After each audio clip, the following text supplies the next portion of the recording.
Welcome to Kashmir news channel digital. मालूमात के लिए अभी राब्ता करें। Sheikh Azizur Rahman, joint secretary, journalist association of Pakistan, Islamabad. For further information contact Kashmir news channel digital 0325 8257 381 0346 8682 037।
वालेकुम नाज़रीन, कश्मीर न्यूज़ चैनल के प्रोग्राम रोशन पाकिस्तान और अदलिया की आज़ादी में खुशामदीद। वकला के मसाइल बेतहाशा पाए जा रहे हैं और इसी तरह अदलिया में इंसाफ की फराहमी, अदल और इंसाफ के हवाले से हम बात करेंगे आज। और हमारे साथ माहिर कानून, सुप्रीम कोर्ट ऑफ पाकिस्तान, साबिक एडिशनल एडवोकेट जनरल सिंध जनाब अली अजहर सैनियों साहब हमारी नशस्त का हिस्सा है। हम आपको अपने प्रोग्राम में खुश आमदीद कहते हैं। अस्सलाम वालेकुम। वालेकुम अस्सलाम। कैसे हैं सर आप? अल्लाह का करम है, अल्हम्दुलिल्लाह। आप कैसे हैं? अल्लाह पाक की रहमत है सर हमारे देखने वाले नाजरीन की आगाही के सिलसिले में आपका इब्तदाई तारुफ और आपके इब्तदाई आयाम कैसे गुजरे? हमारे ताल्लुक़ मेरा इस लाड़काना शहर से है। जी जी। मैं यहाँ पे 1954 में लाड़काना के गांव है हमारा, बुट्ठी नाम है उसका, वहाँ पैदा हुआ था जी। सन 54 में। तो बेसिकली हमारे बाबा अजदाद रिश्तेदार सब इसी ज़िले के रहने वाले हैं। अब वो हमारा गांव जो है वो दो हिस्सों में बट गया है। अब वो कंबर शहदादकोट डिस्ट्रिक्ट अलग हो गया है, ये लाड़काना अलग हो गया है। तो हमारा गांव जो है वो कंबर शहदादकोट में आ गया है जी। अब ये लाड़काना अलग हो गया है। सर आप अपने तालीमी सफ़र के बारे में कुछ आगाही फराहम फरमाएं। मैं आपको शुरुआत बताऊं कि मैं जब पैदा हुआ, शुरुआती तालीम मैं अपनी शुरुआत से आपको बताऊं। शुरुआती तालीम मैंने यहाँ का लाड़काना का एक तहसील है मीरा खान जी, वहाँ मैंने इब्तदाई प्राइमरी तालीम हासिल की। उसके बाद सन 65 की जंग जब इंडिया और पाकिस्तान की हुई जी, तो उस जंग के सितंबर में गालबन हुई थी 16-17 दिन। उसके बाद फिर हम कराची चले गए, शिफ्ट हो गए। वालिद साहब मुझे वहाँ ले गए और कराची में एक बहुत पुराना और बड़ा मशहूर स्कूल सिंध मदरसा इस्लाम पायलट सेकेंडरी स्कूल है जी। वहाँ पे मुझे उन्होंने एडमिशन दिलवाया 6ठी क्लास में। 6ठी, 7वीं, 8वीं, 9वीं, 10वीं मैट्रिक मैंने वहाँ सिंध मदरसा इस्लाम से की, वहीं पे पढ़ा 4 साल तक। उस सिंध मदरसा में उसकी खासियत यह है कि कायद आज़म मोहम्मद अली जिन्ना भी वहाँ पढ़े थे और उन्होंने भी मैट्रिक वहाँ से की सिंध मदरसे से। तो ये मैं अपने लिए बड़ा एजाज़ समझता हूँ और बड़े आपको खुशकिस्मत समझता हूँ कि मेरे वालिद साहब ने मुझे वहाँ जाके दाखिला दिलाया कराची में जी। और मैं वहाँ पढ़ा और वहीं से मैंने मैट्रिक किया जहाँ से कायद आज़म ने मैट्रिक की थी। उसके बाद मैंने इंटर वगैरह सिंध मुस्लिम कॉलेज जो है कराची में जी। वहीं से मैंने किया। मैंने ग्रेजुएशन कराची यूनिवर्सिटी से की और उसके बाद सिंध मुस्लिम लॉ कॉलेज जो है कराची में, जी बड़ा मशहूर कॉलेज है, जी बिल्कुल। बहुत पुराना और पार्टीशन से पहले का, एसएम लॉ कॉलेज। सिंध मुस्लिम लॉ जी कॉलेज। जी जी सर। वहाँ से मैंने LLB किया उसमें।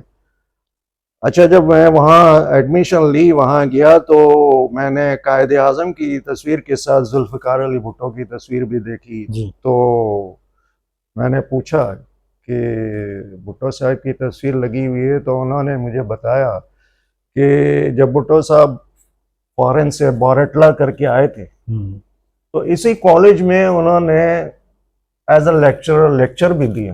वो यहाँ पढ़ाते थे इस जी। कॉलेज, सिंध मुस्लिम लॉ कॉलेज में। हम्म। तो मुझे खुशी हुई कि यहाँ ऐसे बड़े बड़े लोग भी यहाँ जी। पढ़ा के गए हैं। और फिर अल्हम्दुलिल्लाह जब मैं वहाँ मैंने एडमिशन लिया ये LLB कौन से में। सन की बात है सर? जी, कौन से सन की बात है ये? ये सन 80 की बात, 80 की बात। सन 80, 81, 82, ये 80 के ज़माने के अली उसके। मैंने 1970 में मैट्रिक किया, सन 80 में मैं LLB मैंने जी दाखिला लिया। उस ज़माने की बात है। तो उस ज़माने में भी हमारे बहुत सारे सीनियर वकला पढ़ाने आते थे, हाई कोर्ट के रिटायर्ड जजेस जी पढ़ाने आते थे। बिल्कुल।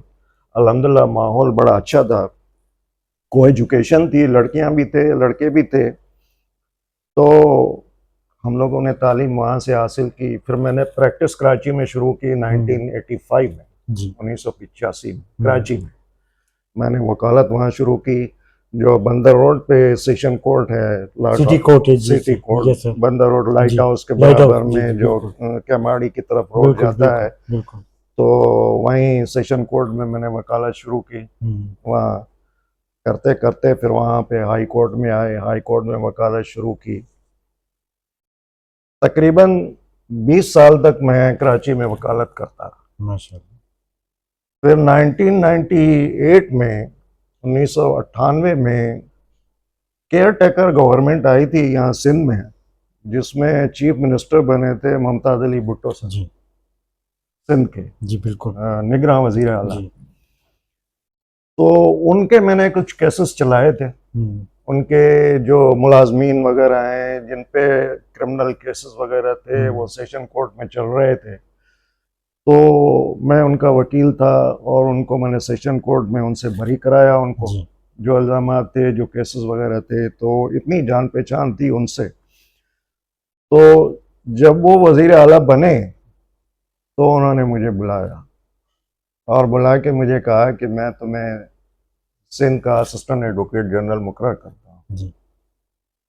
मैंने कहा ये मेरे लिए एक बड़ा तजुर्बा एजाज की होगा, बात, एजाज की बात है जी। एक तजुर्बा होगा मेरे लिए, चूंकि 18 साल तक तकरीबन मुझे हो चुके थे वकालत करते हुए। जी तो जी। मैंने कहा अच्छी बात है सर। फिर मुझे उन्होंने वहाँ मुकर्रर किया। ग्रेड 20 की पोस्ट थी, जी असिस्टेंट एडवोकेट जनरल की। शुरू में कराची में किया, उसके बाद फिर उन्होंने मुझे हैदराबाद ट्रांसफ़र किया, फिर उसके बाद लाड़काना में भेजा, फिर उसके बाद सक्खर में भी भेजा।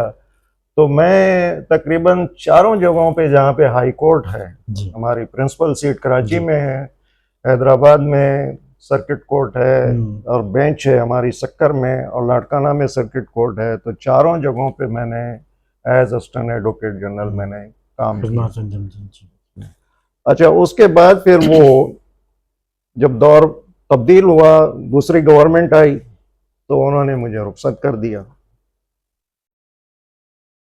फारिग कर दिया मुझे जी जी उस जॉब से। फिर उसके बाद अरबाब गुलाम रहीम के ज़माने में जब वो चीफ मिनिस्टर बने, जी बिल्कुल। तो अरबाब गुलाम रहीम के यहाँ लाड़काना में हमारे अब्बासी ख़ानदान से उनकी बड़ी सलाम दुआ थी, जी उनसे मिलना जुलना था। उन्होंने वहाँ आके ठहरे थे, तो उनसे कोई बातचीत निकली तो उन्होंने मेरा नाम लिया। तो अरबाब गुलाम रहीम साहब ने मुझे फिर एडिशनल एडवोकेट जनरल मुकर्रर किया। ये 2007 की बात। जी जी। फिर मैं एडिशनल एडवोकेट जनरल होके मैं सक्खर में पोस्टिंग हुई मेरी, फिर लाड़काना में पोस्टिंग हुई मेरी तकरीबन 1 साल तक। फिर दौर बदला, फिर पीपल्स पार्टी का दौर आया। तो पीपल्स पार्टी का जब दौर आया तो उन्होंने मुझे फारिग कर दिया। जी तो जब कराची से मैं बाहर निकला तो तकरीबन 20 साल तक मैं वकालत करने के बाद फिर मैं यहाँ आया। जी सर, जैसे कि अभी आपने फरमाया असिस्टेंट एडवोकेट जनरल फिर एडिशनल एडवोकेट जनरल खदमात अंजाम दी, इस दौरान आपके ऊपर कोई प्रेशर भी आया गवर्नमेंट की तरफ से? नहीं, प्रेशर तो नहीं होता। मतलब किस किस्म का प्रेशर? कि हम ये फैसले करें, ये फैसला ना करें, जैसे कि आजकल जज साहिबान के दरमियान पेश आ रहा है। नहीं, उसमें ये होता है कि हमें गवर्नमेंट के केसेस चलाने होते हैं। जी इस पोजीशन में जी बिल्कुल। जो होती है, चूंकि वो गवर्नमेंट का लॉयर होता है, जी law officer of the government जी होता है। बिल्कुल।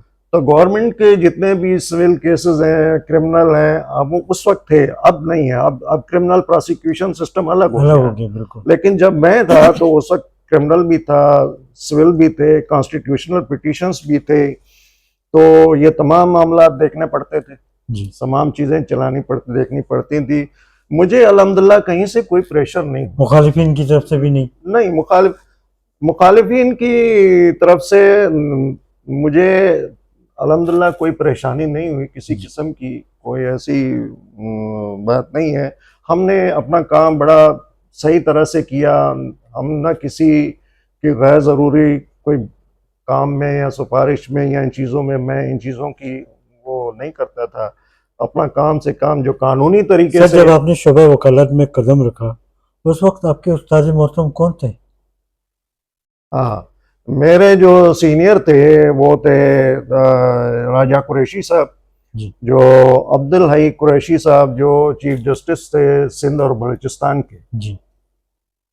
उनके बेटे थे राजा कुरैशी। हम्म। तो वो मेरे सीनियर थे, जिनका चैम्बर था कराची में शारा फैसल पे काशिफ सेंटर में। जी बिल्कुल।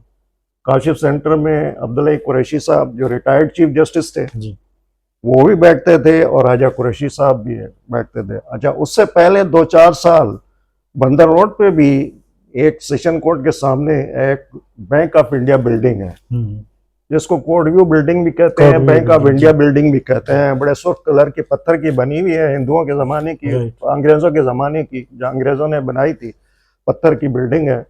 4th फ्लोर पे वो आजकल मशहूर है court view building. Court view building. तो वहाँ रिटायर्ड जस्टिस अब्दुल हफीज मेमन हुआ करते थे जी। उनके साथ था मैं, चैम्बर वर्क करता था, कोर्ट में करता था। जीएम कुरैशी साहब होते थे उनके साथ। जीएम कुरैशी का चैम्बर और उनका चैम्बर एक साथ था। एक ही वाले पोटा साहब थे, उनके बराबर बराबर में उनके चैम्बर थे। तो शुरुआत मैंने वहाँ से की और अब्दुल हफीज मेमन साहब से बहुत कुछ सीखा जी, क्योंकि वो बहुत स्टडी किया करते।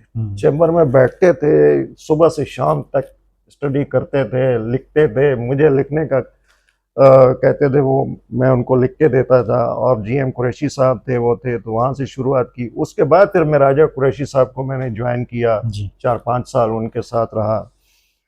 तो हमारे साथ राजा कुरैशी सीनियर एडवोकेट थे, उसके बाद मैं था। फिर हमारे साथ एक लड़की हुआ करती थी मसूदा सराज, जो आजकल कराची में प्रैक्टिस कर रही हैं वहाँ। तो हम 3 हुआ करते थे।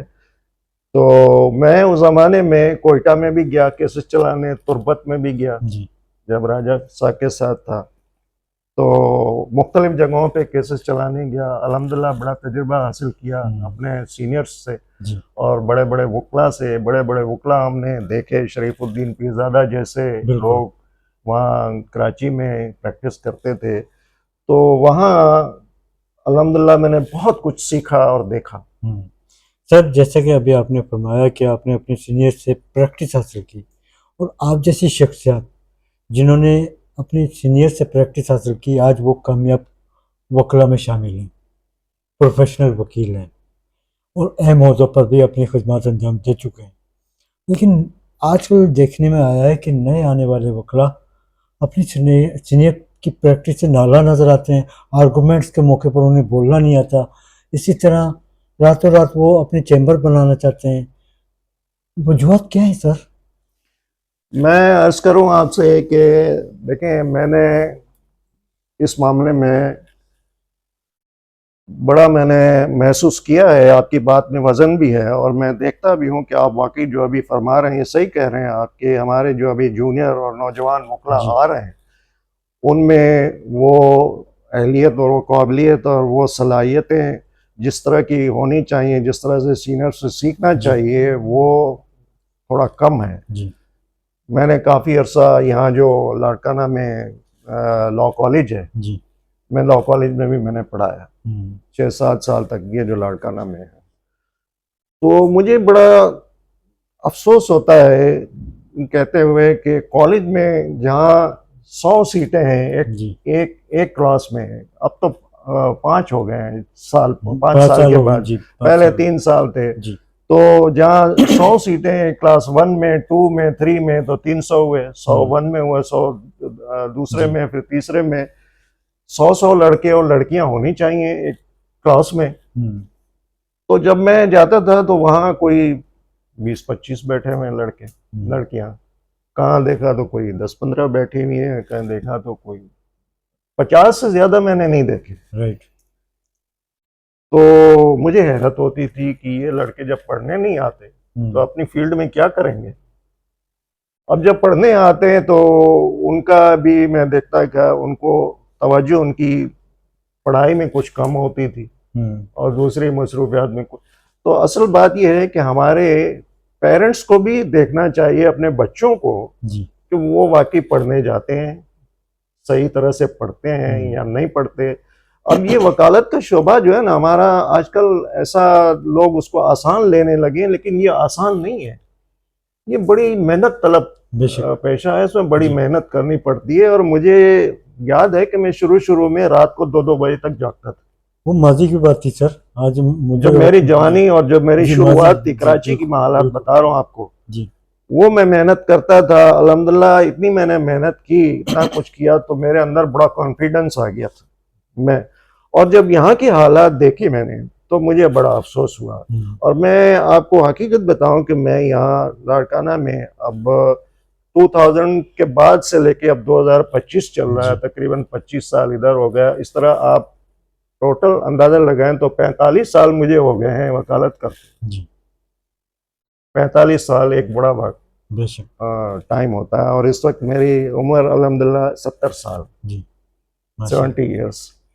अल्हम्दुलिल्लाह, अल्लाह का लाख लाख शुक्र है कि मैंने अपनी ज़िंदगी में बहुत कुछ सीखा है, बहुत कुछ सर पढ़ा आप है। एक प्रोफेशनल वकील हैं, वकला के हवाले से बात करते हैं कि माजी से लेकर मौजूदा वक्त तक अदलिया की आज़ादी हो या जज साहिबान की बहाली का मैटर हो, यही वकला और यही काला कोट दीवार बनकर खड़े हो जाते हैं। लेकिन आजकल मौजूदा वक्त में देखने में आया है कि इन्हीं वकला को तशद्दुद का निशाना बनाया जाता है, झूठी FIR दर्ज की जाती हैं, कत्ल वगारत किया जाता है।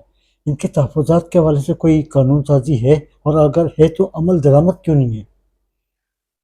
देखें शेख साहब, हालात बद से बदतर हो रहे हैं। जी अब ज़माना जैसे जैसे आगे जा रहा है, हम ये देख रहे हैं कि वही मैं अर्ज़ करूँ कि बड़ों की इज़्ज़त करना, बड़ों के एहतराम करना, जी बड़ों से सीखना, वो कम होता जा रहा है उसमें। अब ये चीज़ जो आप कह रहे हैं कि वो अब उनमें बात नहीं रही जो पहले होती थी जी उसमें। अब भी ये है कि वो मेहनत करते हैं, हम्म, पढ़ते हैं, आते हैं, इज़्ज़त करते हैं सीनियर्स की, लेकिन वो आहिस्ता आहिस्ता कम होती जा रही है, कम होती जा रही है उसमें। अब आपने कहा कि जैसे जजेस की बहाली का, उसमें बड़ी तहरीक चली, पूरे मुल्क में तहरीक चली 2007 की चौधरी तारीख मोहम्मद मौजूद है। जी इफ्तिखार के जी ज़माने में, अली पूरे अहमद मुल्क की में बड़ी सरबराही में तहरीक चली थी जी और वकला ने अपनी यकजहती का मुजाहरा किया था। बेशक अब ये हालात हो रहे हैं कि अब वकला के अंदर भी कुछ काली भेड़ें आ गई। जी बड़े अफसोस से कहना पड़ता है, मैं माजरत चाहता हूँ वकला से भी कि अगर वो बुरा ना मनाए, लेकिन एक हकीकत है कि हम देखते हैं कि वकला के अंदर एक इंतशार पैदा करने के लिए कुछ ऐसी कुव्वतें हैं जो चाहते हैं कि वकला में जो इत्तेहाद था जी वो ना रहे पहले। चूंकि उन्होंने देखा हुआ है कि चौधरी मोहम्मद इफ्तिखार साहब के ज़माने में वकला में बड़ा इत्तेहाद था, इत्तेहाद था बिल्कुल सब लोग मुत्तहिद थे मुतहद। और पूरे मुल्क ने पूरा मुजाहरा किया और जी करके दिखाया और उन्हें कामयाबी हासिल हुई जी उसमें। तो अब उसके बाद कुछ हालात ऐसी हो रही हैं कि कुछ लोग हमारे अंदर, वकीलों के अंदर, जो नॉन प्रैक्टिसिंग एलिमेंट है, जी जो वकील आप देखेंगे, कभी बारों में आप जाएं जी या आप अदालतों में जाएं, आपको ऐसे लोग भी नजर आएंगे जो वकीलों की ड्रेस पहने हुए हैं लेकिन वो वकालत नहीं करते। तो सर बार का और सिंध बार कौंसिल का क्या किरदार है इस सिलसिले में? उनका बिल्कुल होना चाहिए, स्ट्रिक्टली उनका होना चाहिए, बिल्कुल चेक एंड बैलेंस होना चाहिए, देखना चाहिए। लेकिन वो उनको चूंकि वकील रजिस्टर्ड वकील हैं, एनरोल्ड वकील हैं, तो उनको कोई मना भी नहीं कर सकता, क्योंकि मना करने का मतलब ये है कि भाई उन्होंने एनरोलमेंट ली है और एनरोल्ड वकील हैं, तो उसको हम मना तो नहीं कर सकते कि आप ना आए ना। लेकिन उनका ये देखना, आप ये देख के जब महसूस करते हैं कि ये प्रैक्टिस कम करता है और दूसरी कार्रवाइयों में ज्यादा हिस्सा लेता है, तो खराबी वहां से पैदा हो। सर वकला दो तंजीमों में बढ़ गए हैं, एक आसमा जहांगीर ग्रुप, दूसरा है आमिर खान ग्रुप। आप किस पार्टी से ताल्लुक रखते हैं?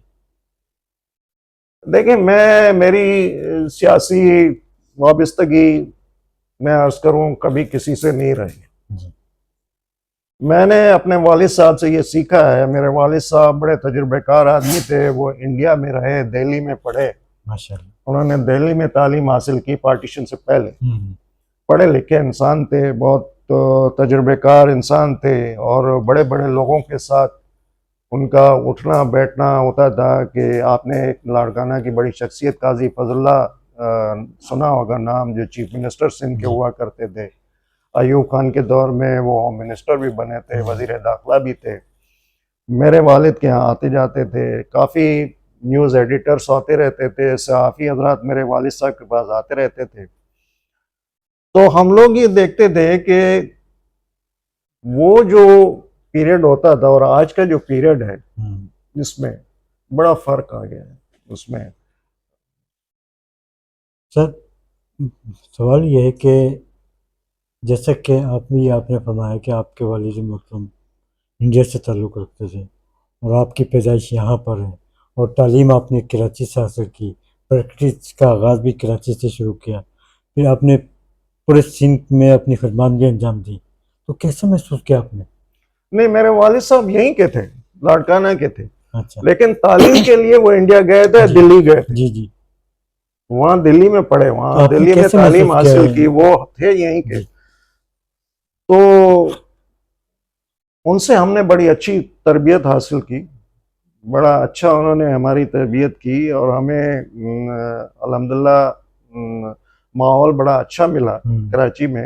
अब मुझे अफसोस होता है यहाँ पे, जब मैं यहाँ के नौजवानों के जो हालात देखता हूँ, मुझे और ये बार एसोसिएशंस जो हमारी हैं, इनको किरदार अदा करना चाहिए वकला की रहनुमाई के लिए, कि वकला को सही तरीके पे उनको जो उनका गाइड असल करें। जी असल काम जो है हमारा है वकालत करना, अपने मौक्किल की के केस की पैरवी करना। सर पाकिस्तान की निचली सतह की अदालतों की बात की जाए तो बड़े मसाइल पाए जा रहे हैं, वकला के चैम्बर के मसाइल पाए जा रहे हैं, इसी तरीके से पार्किंग के मसाइल हैं, साहिलीन के लिए बैठने के लिए जगह बेंचेस मैसर नहीं है, वॉशरूम मैसर नहीं है, ख़वातीन वकला के लिए बार में एक जगह प्रोवाइड नहीं की जाती, बाहर कौंसल की क़यादत आती है, वो पिछली क़यादत पे मलबा डाल देती है, कोई हल नज़र आता है सर? मैंने आपको बताया कि मैं 1985 में जब मैंने वकालत शुरू की, जी तो मैं मेंबर बना कराची बार का, KBA का। जी KBA जो कि कराची जी बार जी एसोसिएशन है, मैं बिल्कुल। मेंबर बना। तो उस वक्त उनकी मेंबरशिप कोई 3-4 हज़ार की थी, जी बहुत कम वकला थे। और आज आप वहाँ देखें तो मुझे सही अंदाज़ा नहीं है, लेकिन मैं समझता हूँ कि 25-30 हज़ार वकला की इनरोलमेंट होगी, उनकी मेंबरशिप होगी, जी क्योंकि कराची अब बहुत बड़ा हो गया है। बहुत और उस ज़माने में कराची एक ज़िला हुआ करता जी था, और अब कराची में आप देखें 5 ज़िले हो गए। नहीं, 5 अब 7-8 हो गए। अब कोरंगी भी जिला हो गया, औरंगी भी डिस्ट्रिक्ट बन गया, कोरंगी अलग बन गया, अब 7 डिस्ट्रिक्ट हो गए, 7 जिला अजला हो गए हैं। और इसी हैसियत से वकला की तादाद भी बढ़ी है, काफ़ी बड़ी तादाद में वकला अल्हम्दुलिल्लाह माशाल्लाह कराची में हैं, जो कराची KBA के मेंबरान हैं। जी तो जैसे जैसे आबादी बढ़ती है तो मसाइल भी बढ़ते हैं। जी अब जैसे जैसे ख़वातीन आ रही हैं, लड़कियां आ रही हैं इस प्रोफेशन में अल्हम्दुलिल्लाह, और नौजवान लड़के आ रहे हैं, तो मसाइल तो पैदा होने हैं। जगह की तंगी है, पार्किंग की जगह, जैसे आपने कहा कि पहले बहुत अच्छी तरह पार्किंग सिटी जी कोड में मिल जी। जाती थी, बंद रोड पे इतना रश नहीं होता था, बाहर गाड़ी सर खड़ी कर आपकी सकते थे। यहाँ की क्या पोजीशन है लाड़काना की? लाड़काना की किस लिहाज से आप पूछ रहे हैं? ये पार्किंग के हवाले से? अल्हम्दुलिल्लाह पार्किंग के लिहाज से आप अगर हमारा हाई कोर्ट यहाँ देखें बड़ा प्यार, बहुत अच्छा लगा तो मुझे। अभी वहाँ आप पार्किंग की बड़ी जी जगह है, अल्हम्दुलिल्लाह काफी कुशादा जगह है, पार्किंग हो जाती है जितने भी आती हैं सर हाई गाड़ियाँ। कोर्ट में हाई कोर्ट 26 लाख से ज्यादा मुकदमात इल्तिबा का शिकार हैं। सुप्रीम कोर्ट ऑफ पाकिस्तान में तकरीबन 65,000 से ज्यादा मुकदमात ज़रिए इल्तिबा हैं। आपके तजर्बात की रोशनी में नए पुराने मुकदमात को कैसे निपटाया जाए? देखें, ये मसला जो है ये वाकई बड़ा पेचीदा मसला है। उसमें मुख्तलिफ औकात पे ख़ुद हमारे चीफ जस्टिस साहब इस पे इज़हार कर चुके हैं और उन्होंने काफ़ी इक़दामात भी उठाए हैं इस मसले में। और अब आप देखें कि इस वक्त सुप्रीम कोर्ट में जजेस की तादाद भी बढ़ाई गई है और हाई कोर्ट्स में भी अल्हम्दुलिल्लाह तादाद काफ़ी, हमारे 40 सिंध के जजेस हैं हाई कोर्ट के। तो इस तरह से जैसे प्रेशर बढ़ता है, तादाद केसेस की बढ़ती है, तो जजेस की तादाद भी बढ़ाई जाती है। तो कोशिश तो जारी है, करते हैं कि वो लेकिन उसके अलावा इंस्टीट्यूशन बहुत ज़्यादा केसेस इनका इंदराज होता रहता है। क्रिमिनल केसेस काफ़ी तादाद में आजकल रोज़ बरोज़ क्रिमिनल केसेस बढ़ रहे हैं, सिविल केसेस भी हैं, क्रिमिनल केसेस भी हैं, तो उसमें इजाफा भी केसेस का होता रहा है। अदल और इंसाफ की फराहमी में कहाँ रुकावटें पैदा हो रही हैं? रुकावटें उस जगह पैदा होती हैं जहाँ गैर ज़रूरी अनासर दखल अंदाजी करना शुरू करते हैं। गैर ज़रूरी अनासर जब इस पेशे में, वकला के पेशे में। आपका क्या मकसद है? अनासर गैर अनासर कौन लोग हैं? अब मैं किसी की तरफ इशारा तो नहीं करूँगा, लेकिन ये कि हमारे मुल्क की सियासी पार्टियां भी हैं, मुख्तलिफ ग्रुप्स हैं, मुख्तलिफ लोग हैं उसमें। तो सर इनका हल क्या है? इसका हल क्या है? पूरे मुआशरे में देखें कि किस तरह मुआशरे में बटा हुआ है और मुआशरा कैसा है इसमें। तो आप ये मत समझें कि एक वकील जो है वो उसके ऊपर कोई प्रेशर नहीं होगा या उसके ऊपर कोई पाबंदी नहीं होगी या वो आज़ाद होगा इस माहौल में रह के, ऐसा नहीं है। अभी देखें कि हालात जो हैं, अल्लाह करे इस मुल्क के सही हों। 26वीं आईनी तरमीम के तहत आईनी बेंच तश्कील दिए गए, उनका काम क्या है सर?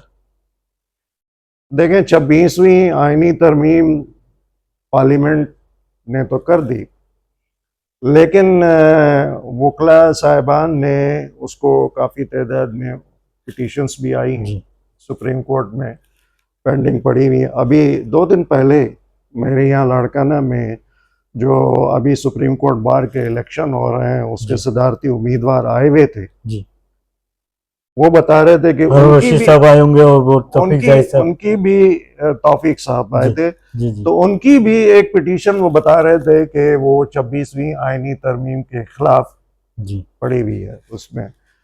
अब ये मैं अर्ज करूं जैसे कि उन्होंने जैसे कहा ना कि जजेस की तादाद बढ़ानी है, ये बहुत ज़रूरी है उसमें।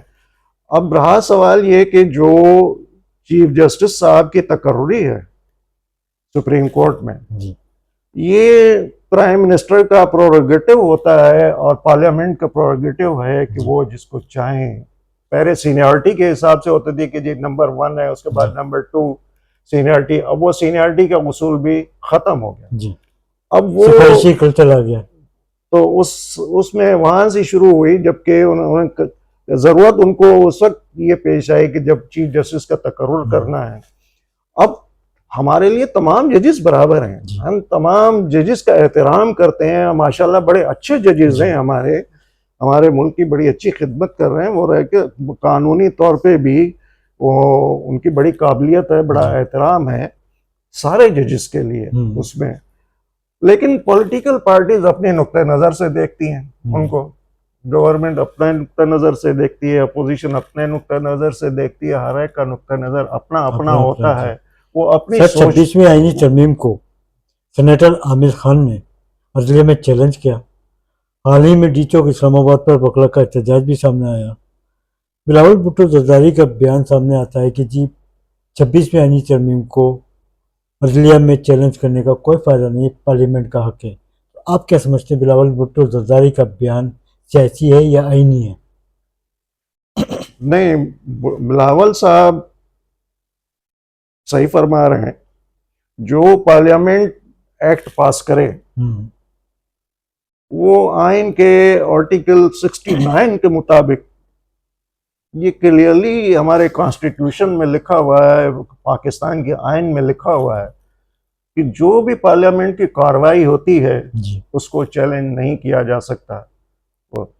तो जो पार्लियामेंट ने एक एक्ट पास कर दिया, तरमीम आ गई कॉन्स्टिट्यूशन में, और बिलावल साहब का जो बयान है वो तो सियासी बयान, देखें वो अपनी सियासी बयान में उसको हम उस पर्सपेक्टिव में वो देखें तो उनका बयान गलत भी नहीं है। देखें अब वो आप ये चाहेंगे कि जी इस 26वीं आईनी तरमीम को ख़त्म कर दिया जाए, तो ये जो सिस्टम चल रहा है तो फिर इसका क्या होगा, ये सारी चीज़ें सोचनी पड़ेंगी, देखनी पड़ेंगी। सर अभी अफवाहें गर्दिश कर रही हैं कि 27वीं आईनी तरमीम भी आने वाली है, वो होती रहती हैं, अफवाहें तो चलती रहती हैं, हमारा मुल्क तो अफवाहें, आप देखते हैं कि अफवाहें दिन ब दिन होती रहती हैं।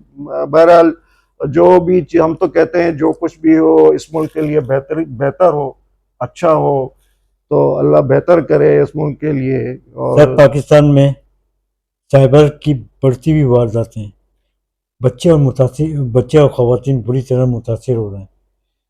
इस जराइम को कैसे ख़त्म किया जाए, कैसे रोका जाए? कानून पे अमल दरामद, जो सजाएं होती हैं उन पे सख्ती से अमल दरामद हो जी।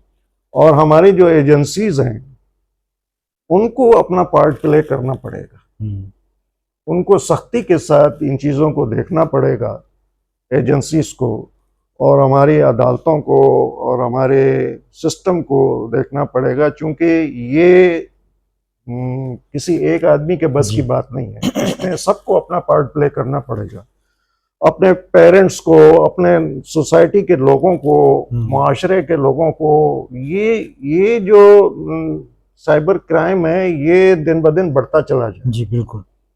इसको कंट्रोल करने के लिए तो सबको मिलके हिस्सा डालना होगा, देखना होगा, और उस पर सबसे ज़्यादा जो है वो हमारी जो एजेंसीज हैं उनको देखना पड़ेगा और उनको कंट्रोल करना पड़ेगा, और जिनको सजाएं होती हैं उन पे अमल दरामद होना चाहिए। सर मौजूदा हुकूमत, सूबाई हुकूमत, ज़िलाई इंतज़ामिया और यूनियन कौंसिल का क्या किरदार है तरक्याती कामों के हवाले से आपके सूबे लाड़काना में? लाड़काना में तरक्याती कामों के सिलसिले में आप आज आए हैं लाड़काना जी। आपने देखा होगा कि अल्हम्दुलिल्लाह अब जो पेवर ब्लॉक्स लग गए हैं आपने गलियों में, और अंदरूनी शहर भी देखा होगा कि यहाँ पेवर ब्लॉक्स वगैरह लगे हुए हैं। इस हद तक तो थोड़ा बहुत काम नज़र आता है उसमें, लेकिन मजमूई तौर पे सूरत हाल ठीक नहीं है। अब आप यहाँ मेरे चैम्बर में, मेरा घर भी है, चैम्बर भी है, आप यहाँ बैठे हैं, हम यहाँ अल्हम्दुलिल्लाह लाइट चल रही है जी। अब इसका कोई भरोसा नहीं कि किस वक्त बंद हो जाए, और ऐसी बद इंतज़ामी है इस शहर में, इस लाड़काना में, मैं आपको बताऊं कि ईद के दिन भी लाइट बंद रहती है, बिजली नहीं होती। और मैंने तो मीडिया पे और फेसबुक पे, व्हाट्सएप पे मैंने लिखा है, लोगों से कहा है उनसे कि ये जो लोड शेडिंग करते हैं जी 16-16 घंटे लाड़काना में लोड शेडिंग होती है। आप पूछ लीजिए, आप आए हैं लाड़काना में, मिले लोगों से और पूछें कि 16 घंटे लोड शेडिंग जहाँ हो, 8 घंटे लाइट मिलती है और 16 घंटे की लोड शेडिंग होती है। अब जब लोड शेडिंग होगी तो उस पर आप देखें उसके असरात क्या होते हैं।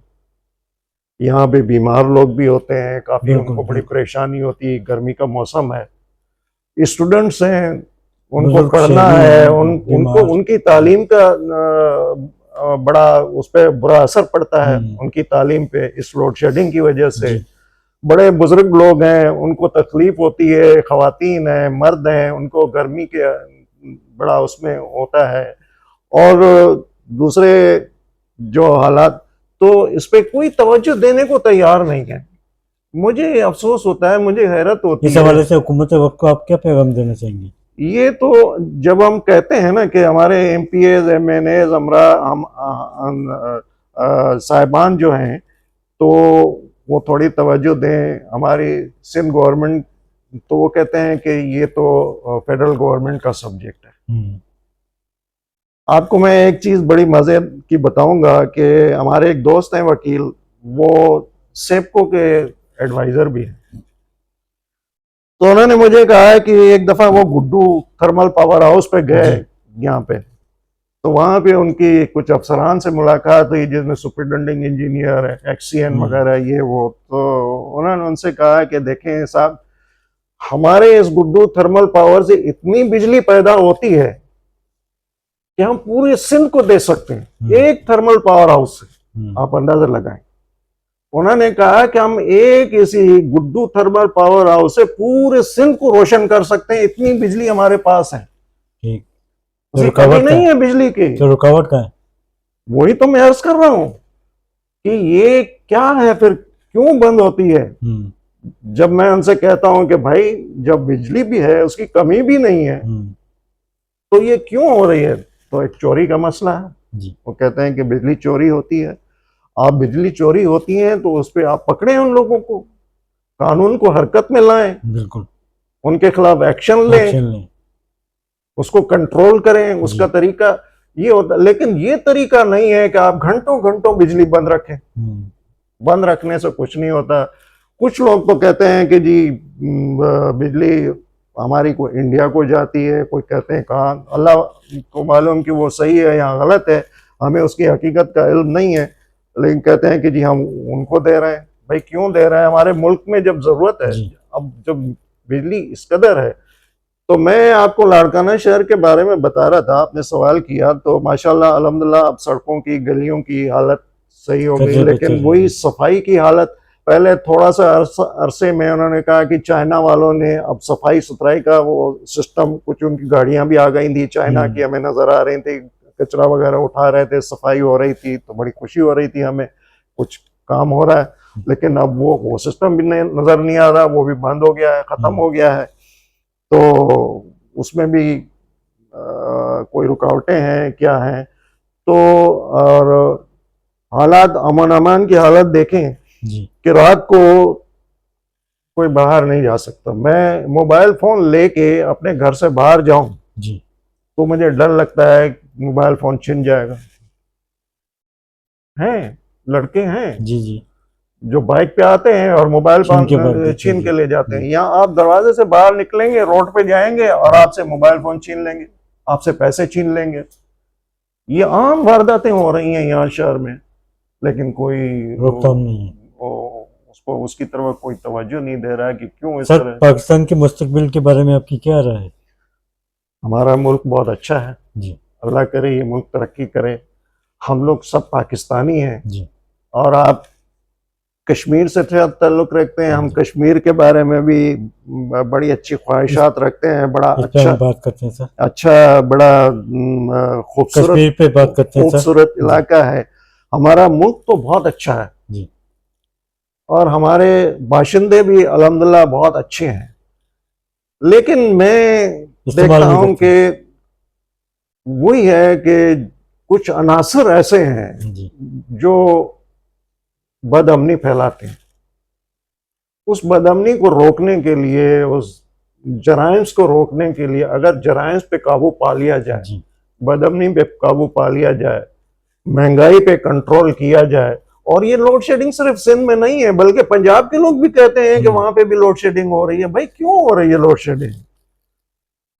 लोड शेडिंग तो नहीं होनी चाहिए ना। जैसे अब एक उसका जवाब उन्होंने लेकिन पंजाब में बहुत कम है, जो आप कम है, हमारे कम है। 16 घंटे हाँ, जी वो जी कम है। कम है। जी लेकिन मैं यहाँ इस शहर की हालत बता रहा हूँ कि जी 16 घंटे जी बिजली बंद होती है। जी अब रात को सोएंगे 3 घंटे 4 घंटे बंद होगी, फिर सुबह को 5 बजे बिजली आएगी, फिर सुबह 8 बजे जब हम कोर्ट की तरफ जाने लगेंगे तो उस वक्त बिजली आती है, फिर 11 बजे बंद होती है, फिर 3 बजे तक बिजली बंद रहती है। तो आज भी आपने मुझसे टाइम मांगा तो मैंने आपसे कहा कि बिजली हो तो मैं आपको आइए, वरना बिजली की वजह से मुझे आपको जी थोड़ी सी जहमत देनी पड़ी, आपको जी इंतजार करना जी पड़ा। जी मैं जी उसके लिए माजरत चाहता हूँ नहीं नहीं कि आपको। सर, कश्मीर पे बात करते हैं। 27 अक्टूबर 1947 कश्मीर का यौम सियाह दिन। कश्मीरी अवाम अपने हकूक़ से महरूम आज़ादी के मुंतज़र हैं। आपकी तजर्बात की रोशनी में मसला कश्मीर का हल क्या है? देखिए, अक़वाम मुत्तहिदा ने जो करारदादें पास की हैं, जी इस तस्वाब राय के मुताबिक कश्मीर के हक़ खुद इरादियत के बारे में जो अक़वाम मुत्तहिदा ने कहा कि जी उनका जो उनसे जो उनका उनकी राय हो तो उसके मुताबिक फैसला होना चाहिए। अब आप देखें कि आज़ाद कश्मीर में माशाल्लाह उनकी हुकूमत भी अलग है, जी वहाँ अदलिया भी है, जी वहाँ हाई कोर्ट भी है, आज़ाद कश्मीर में सुप्रीम कोर्ट भी है, जी और अमन अमान भी है, और वहाँ बड़ी खूबसूरत तरीन माशाल्लाह जन्नत नज़ीर इलाका है, हमारे बेशक बड़ी बेशक बेशक वादियाँ बड़ी, और वहाँ के लोग भी बड़े अच्छे हैं, बड़े माशाल्लाह जी सेहतमंद खूबसूरत लोग हैं। और अब मकबूजा कश्मीर के देखें तो वहाँ के अमन अमान की हालत बहुत ख़राब है। जी वहाँ मुसलमानों को बड़ा तंग किया जा रहा है, बड़ा उस पर उन पर तशद्दुद किया जाता है, तशद्दुद किया बड़ा जा उन रहा है। पर मुजरमाना तरीके से उन पर कार्रवाइयाँ अगर होती पाक हैं। फौज की बात की जाए इस सिलसिले में, जी, पाक फौज की, पाक, फौज जी अफवाज पाकिस्तान, जी जी फील्ड मार्शल सैयद आसिम मुनीर साहब की खदमात को सराहते हुए उन्होंने आलमी सतह पर आवाज़ बुलंद की है कश्मीर की आज़ादी के सिलसिले में। बिल्कुल सही किया। आपकी नज़र में कुछ राहें हमवार होंगी इस काविशों में? उम्मीद अच्छी रखनी चाहिए, जी हमें अच्छी उम्मीद है। हमारे फील्ड मार्शल साहब, हमारे जनरल आसिम मुनीर साहब, अल्लाह उनको सेहत दे, तंदुरुस्ती दे उनको, उन्होंने बड़ा अच्छा काम किया है। जी अभी आपने देखा कि हमारा तो दिल बहुत खुश हुआ कि जी जब ये इंडिया और पाकिस्तान की जब 2-4 घंटे या 2-3 जी दिन लड़ाई हुई, 4 दिन में फैसला और सुना दिया। जिस जी तरह से उनको पसपाई हुई सारी दुनिया में, उनकी बदनामी हुई, और हमारी अफवाज ने जिस तरह से दिलेरी से मुकाबला किया, और वो अफवाज पाकिस्तान ने, एयरफोर्स ने, हमारे ने वो उनका जो मुकाबला किया और उनके साथ जो उनको शिकस्त दी, जी तो उससे हमारा सर बुलंद हो गया। हम सब फख्र से सर ऊंचा करके चलने लगे हैं कि जी हमारी अफवाज तो अफवाज पाकिस्तान, हम जिंदाबाद के नारे जी लगाते फिर बिल्कुल। रहे हैं। और अल्हम्दुलिल्लाह हमारे जनरल साहब बड़ा अच्छा काम कर रहे हैं, अल्लाह उनको नेक हिदायत दे। हाफिज कुरान हैं और हमारी आर्मी के चीफ हैं, तो हमें उनसे अच्छी उम्मीदें रखनी चाहिए, जी और अल्लाह बेहतर ही करेगा कि वो अच्छा काम करेंगे। कश्मीर न्यूज़ चैनल की सालगिरह अनकरीब कराची में मुनक्किद होने जा रही है, जिसकी सरबराही अनवर जहीर जमाली साहब फरमा रहे हैं, और उसके साथ यासीन आज़ाद साहब भी इस पार्टी का हिस्सा होंगे। इस हवाले से आप कश्मीरी अवाम को क्या पैगाम देना चाहेंगे?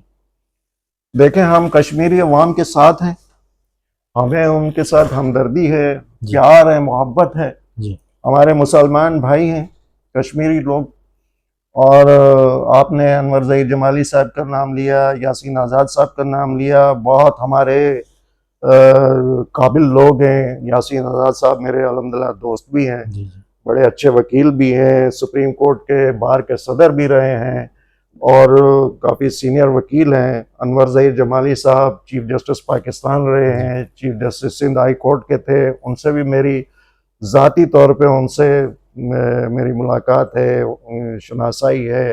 वो भी माशाल्लाह बड़ा अच्छा किरदार अदा किया है उन्होंने, जी, जी। कर रहे हैं, उनका बेटा भी कर रहा है, जी। आसिफ जमाली भी कर रहा आसिफ है, जमाली साहब जी। आबिद जुबैरी साहब कर जी। रहे हैं, और यासीन आज़ाद साहब कर रहे हैं। तो यासीन आज़ाद साहब तो कश्मीरी होने के नाते से बड़ा अच्छा काम कर सकते हैं और जी। कर रहे हैं, जी बिल्कुल।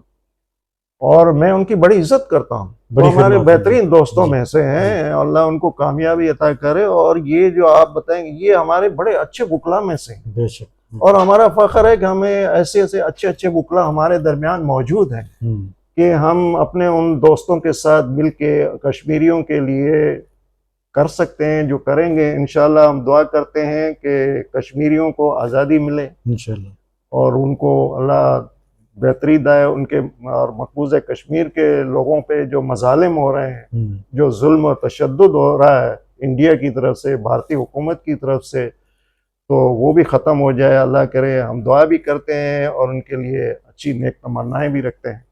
बहुत शुक्रिया सर आपका वक्त देने का, बड़ी नवाजिश आपकी। बड़ी मेहरबानी Thank you, आपकी, sir. बड़ा आपने अच्छा किया हमारे साथ थोड़ा टाइम निकाला। उसमें बहुत कुछ और मसाइल भी हैं जिसके सिलसिले में हम इंशाल्लाह फिर मिलेंगे, आपको इंशाल्लाह। फिर जहमत देंगे। इंशाल्लाह। कभी आप आएँ तो यहाँ ज़रूर मुलाकात कीजिएगा, इंशाल्लाह। हम इंशाल्लाह फिर मिलेंगे, कुछ इंशाल्लाह। ज़रूर बातें करेंगे इंशाल्लाह।